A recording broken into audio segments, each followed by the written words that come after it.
This is an introduction to CG Schmidt's diversity program, and specifically what you as a subcontractor or vendor need to do to comply with our program. As a company, we believe diversity is an important topic in our industry. The demographics of our job sites are changing, and there's more businesses that are coming into our industry to do work. And as a major construction employer, we think it's our responsibility to help grow our industry and to create employment opportunities for the people who live and work in the communities that we serve.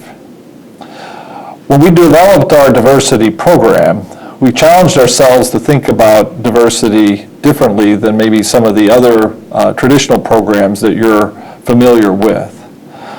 One, our program is designed to involve not only small businesses and certified businesses, but also local businesses from the communities where our projects are located.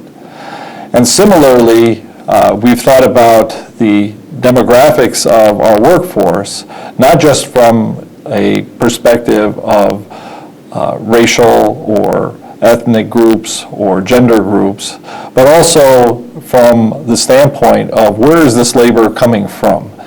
And our goal is to involve labor from the communities, again, where our projects are located.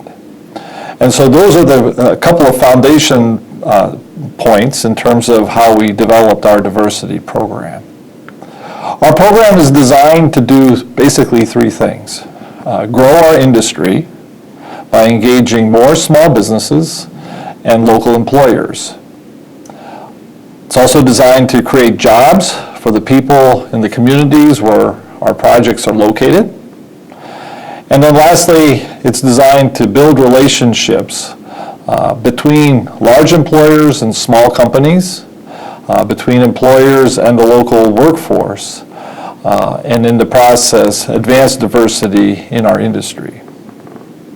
Now, our program has different metrics than you might be familiar with, and that's by design. Our program is built around developing capacity by increasing the number of small firms that we're able to engage on our projects, irrespective of contract value. So you'll see that our program does not have a percentage of contract participation requirement. But it is important to involve small businesses to the extent possible to have them perform meaningful and necessary work on our projects. However, it's not important that those contracts be of a certain size, which we believe sometimes acts as an impediment to getting companies involved on projects.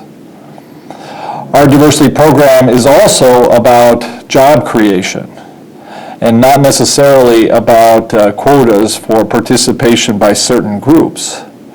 So our program is designed to employ people from the communities where the projects are located.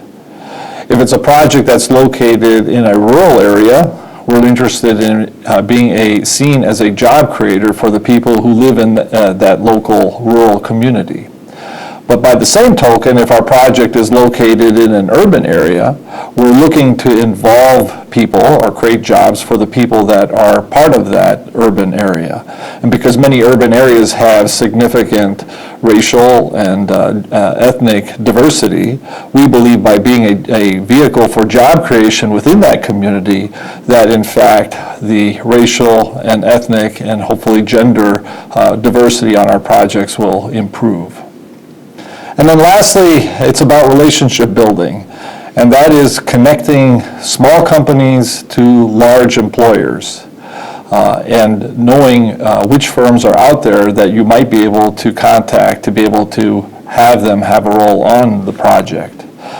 When there's familiarity between different organizations, there's a greater likelihood that you can find firms to do certain aspects of the work, and again, this is what our program is designed to do. I want to talk a little bit about the forms that you'll see when being asked to submit a bid proposal on our projects and what you need to do to be able to respond when submitting a bid proposal. Bid invitations are typically sent out via an email invitation, And in that email invitation, there'll be an opportunity to go to our online bid management system, which is called Building Connected, where you'll find information about the project. The bid invitations and bid documents would be accessible to you through Building Connected. If you take a look at our front-end specifications under the instructions to bidders, section 10 will tell you if the project has a diversity requirement. In some cases, some of our projects will have a diversity program that is owner-directed, in which case that box will be checked accordingly, and then the bid documents will include information about how to respond to that particular program.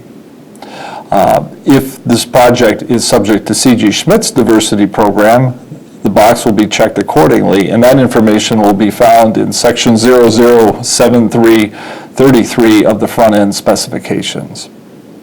But it's important to note that compliance with the diversity and inclusion program is a primary consideration in deciding who we're going to select to do work on the project. That's true for both an owner-directed program as well as CG Schmidt's program.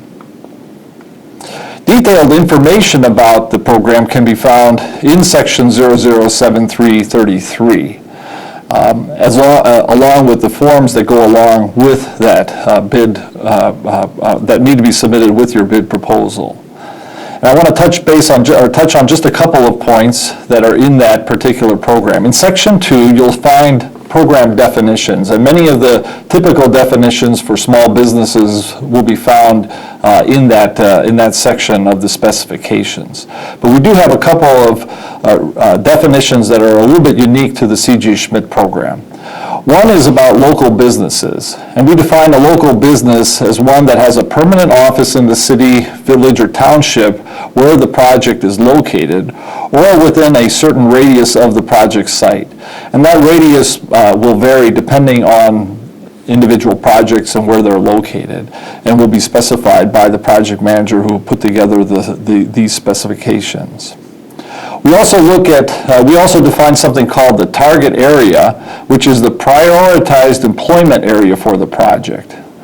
The target area is defined by zip codes, and then we will define within the specifications the zip codes that make up the target area.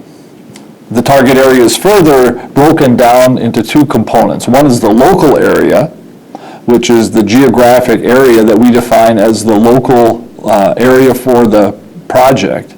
And then the distressed area, which are zip codes that are identified as economically depressed areas near, within, or near the community where the project is located.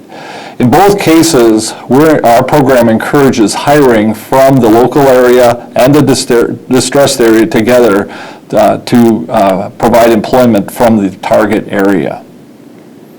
And then lastly, we define a topic called a definition of something we call the total expected workforce.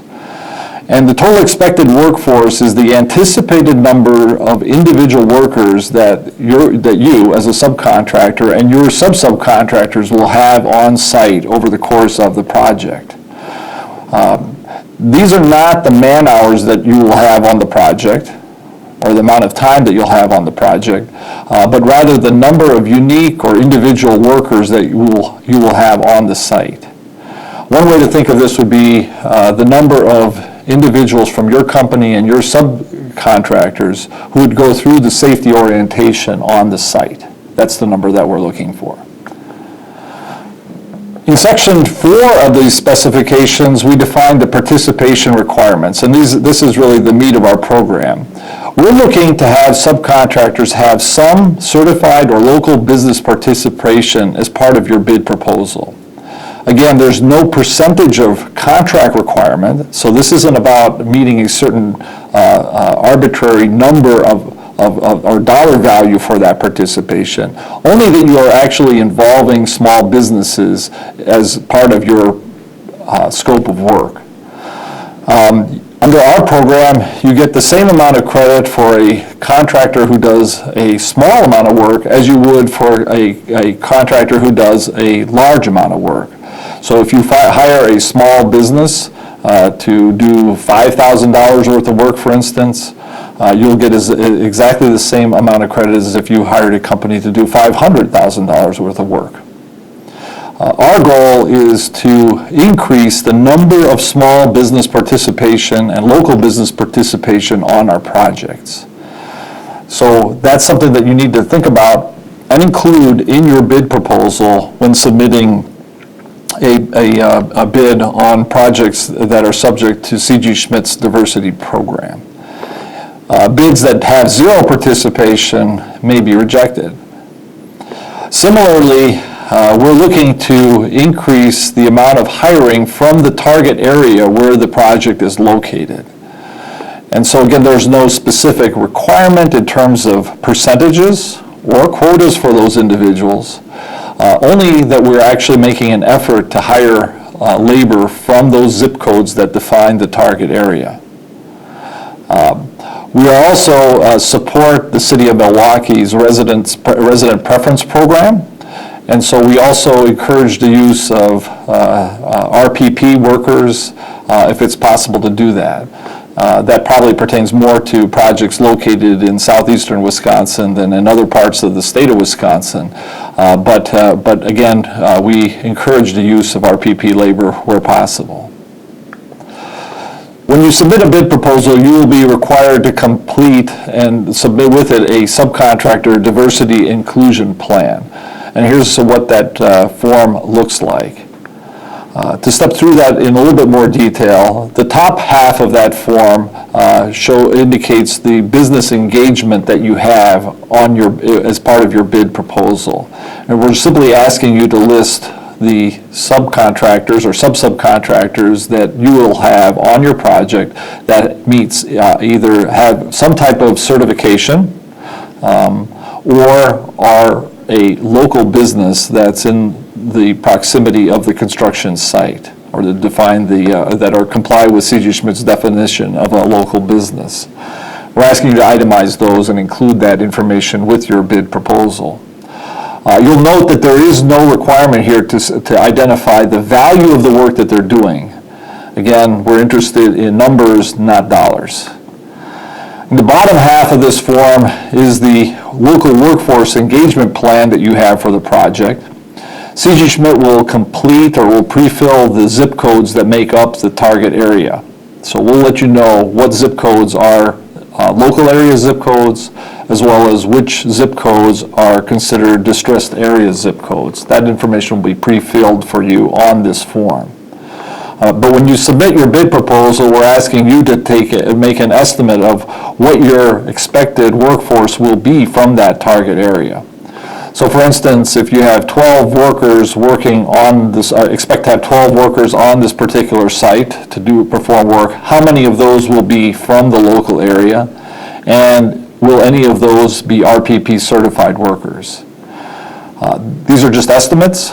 But those we're looking to have your engagement in terms of a commitment to employ labor from these zip codes. After the project is awarded, we collect workforce data through our safety orientation sheets.